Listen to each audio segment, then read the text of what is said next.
তো জিডির এক্সাম 2026 সাল শুরু হয়ে গেছে। তো কি কি ধরনের অঙ্ক আসছে দু একটা আমরা দেখাচ্ছি, যে যে এই যে লেভেলের অঙ্ক এবার পরীক্ষায় বেশি আসছে। তো দেখো একটা অঙ্ক এসছে যে 80 কিমি/ঘন্টা বেগে গতিশীল একটি ট্রেনের দৈর্ঘ্য 600 মিটার, ট্রেনটি প্ল্যাটফর্মে দাঁড়িয়ে থাকা এক ব্যক্তিকে কত সময় অতিক্রম করবে। তো ট্রেন যখন কোনো একটা ব্যক্তিকে বা পোস্টকে অতিক্রম করে আমরা কি জানি যে সে নিজের দৈর্ঘ্য অতিক্রম করে, তাই না? তো ট্রেনের নিজের দৈর্ঘ্য আমাদের কত, 600 মিটার।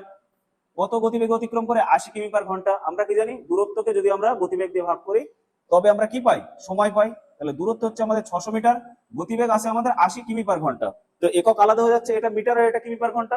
তার জন্য একে আমরা কি করবো, মিটার/সেকেন্ড করে নেবো। তাহলে 5/18 দিয়ে গুণ, নিচে 18 যাচ্ছে, সেটা উল্টে আমাদের উপরে গিয়ে গুণ হয়ে যাচ্ছে। 0 0 কাটো, 5 দিয়ে 60কে কাটো, কত হচ্ছে 12।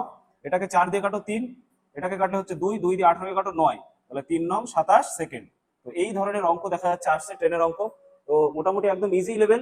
এছাড়া সঙ্গে তোমরা আরো কিছু এক্সট্রা অঙ্ক দেখে যাবা, যে ক্ষেত্রে তোমার যাতে পরীক্ষা দিতে সুবিধা হয়। এছাড়া দেখো আরো একটা অঙ্ক আসছে, 14 21 12 এর চতুর্থ সমানুপাতি কত।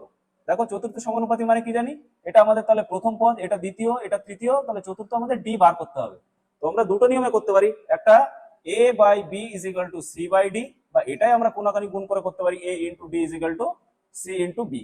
যে কোনো একটা আমরা মান বসাতে পারি। এর মান আমাদের কত দিয়েছে 14, বির মান হচ্ছে 21, সির মান দিয়েছে 12, ডির মান আমরা বার করবো। সিম্পল কাটাকাটি, আর কিচ্ছু নেই এক্সট্রা অঙ্কতে। 7 দিয়ে যদি আমরা কাটি 2, 7 দিয়ে কাটলে 3, 3 দিয়ে কাটলে সরি 2 দিয়ে কাটলে 12কে 6, তাহলে ডির মান কত আসছে আমাদের 18।